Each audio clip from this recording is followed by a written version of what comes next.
Assalamualaikum warahmatullahi wabarakatuh.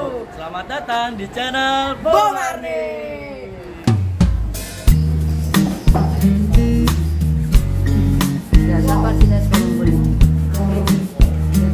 Assalamualaikum warahmatullahi wabarakatuh.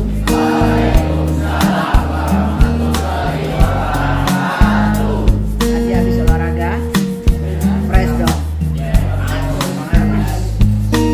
Fresh dong. Ada yang ngantuk juga. Saat ini ibu akan mensosialisasikan perundungan atau yang kamu kenal dengan bully. Kamu sebenarnya sudah tahu, tapi banyak di antara kamu itu yang masih mau membuli temannya. Padahal kamu udah tahu kalau membuli itu sebenarnya tidak boleh. Ada tebak-tebakan dulu. Satu saja. Kenapa dinamakan nasi goreng?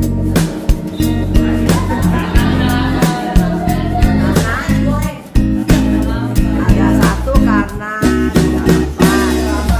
ya, yang boleh jawaban yang lain siapa? Karena di dalam apa? Tadi kamu kenapa dinamakan nasi goreng? Iya, yang boleh satu jawabannya itu boleh, yang lainnya ada nggak? Karena digoreng. Mengapa Dina? Ini baru jawabannya karena lapar. Kenapa Dina makan nasi goreng? Jawabannya karena Dina. Tapi kalau pertanyaan ini ibu tukang, mengapa dinamakan nasi goreng? Jawabannya karena lapar juga. Ya karena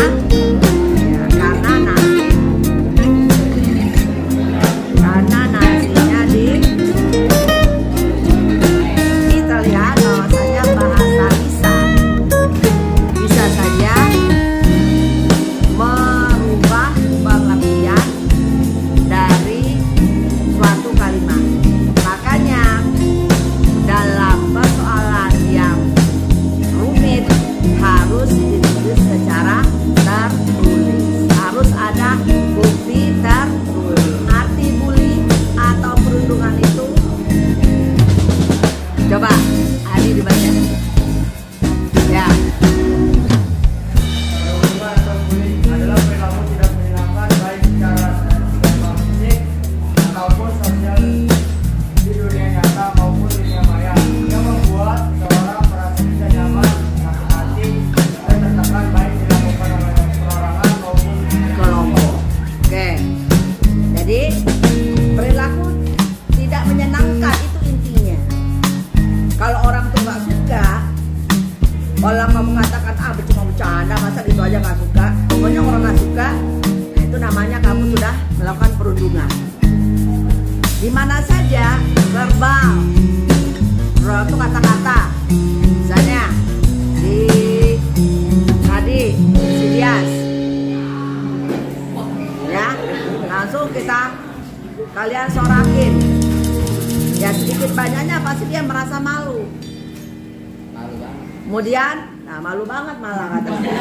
Siapa saja yang terlibat dalam bully itu? Ya, yang pertama yang melakukan bully, terus yang kedua yang dibully, terus yang keempat penonton aktif sama penonton aktif pasif. Nah, yang kelima penonton pasif, yang keenamnya Pembela. Jadi kalau ada pembulian bukan berarti kayak tadi yang ngebully nih dia. Bukan berarti dia doang yang termasuk pembulian. Kamu ikut menertawakan berarti kamu juga termasuk membuli dia. Kamu nonton diam aja berarti kamu juga menonton ini. Kamu juga tertawa-tawa berarti kamu juga menertawakan dia, membuli dia juga. Ya. Kemudian si Satrio misalnya ngebela dia, berarti Satrio juga sudah membuli dia. Misalnya, alah, siapa tadi namanya? Nah, alah Dias gitu aja kamu marah, biasa aja kali. Nah, berarti Satrio juga karena membela dia. juga termasuk orang yang membuli. Ya, jadi jangan macam-macam dengan bully-membuli ini karena akan berakibat fatal. Jadi sekali lagi, kalau kalian melihat orang dibully, jangan ikutan membuli. Kalau ikutan namanya kamu aktif. Jangan pula kamu menonton saja, namanya kamu pasif. Jangan pula kamu membela orang yang membuli, namanya kamu pembela orang yang membuli. Kasihan orang yang dibulinya. Masalah apa yang timbul? Apa seseorang itu apabila seseorang itu dibully? Yang pertama, dengan masalah fisik, yaitu bisa jadi luka, memar, cacat, dan sebagainya. Yang kedua, ada masalah emosional, depresi, resah, penyakit diri sendiri, atau yang lebih parah, bunuh diri. Yang ketiga, ada masalah perilaku, yaitu mudah menyerang dan membalas dendam. Dan terakhir, yaitu bisa menyebabkan motivasi hidup rendah dan karir diri dari masyarakat. ya pengen nggak kalian kayak seperti ini temannya? Pengen nggak? Enggak, makanya jangan suka. Kasihan temennya. Ya Aji ini suka banget. Tadi saya lihat paling kencang ngebully si dia kan. Kenapa? Saya yakin dia sering dibully. Ya, nggak boleh begitu. Bagaimana caranya supaya kamu itu tidak termasuk orang yang membuli? Apakah pembuli aktif, penonton pasif, atau pembela? Tanya. Siswa menyaksikan, ya, udah kamu lapor. Lapor ke siapa? Sekurang-kurangnya di sini kan standby wali kelas dan guru piket atau BK. Standby. Guru piket kita tuh 5 loh satu hari. Wali kelas dari 5 hari. Guru BK-nya juga 5 hari. Supaya kamu nggak terlibat.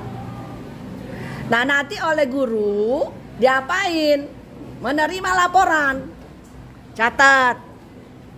Terus kalau udah diterima, nih segera turun. Siapa tadi? Kayak kemarin si ini anak datang ke ibu langsung. Ibu datangin ke sini. Kemudian kalau nggak bisa ditangani secara mandiri oleh ibu sendiri, tentu harus ke sini. Terjadi kepada pihak sekolah. Siapa itu pihak sekolah? Ya BK. Kalau guru, wali kelas nggak bisa menangani.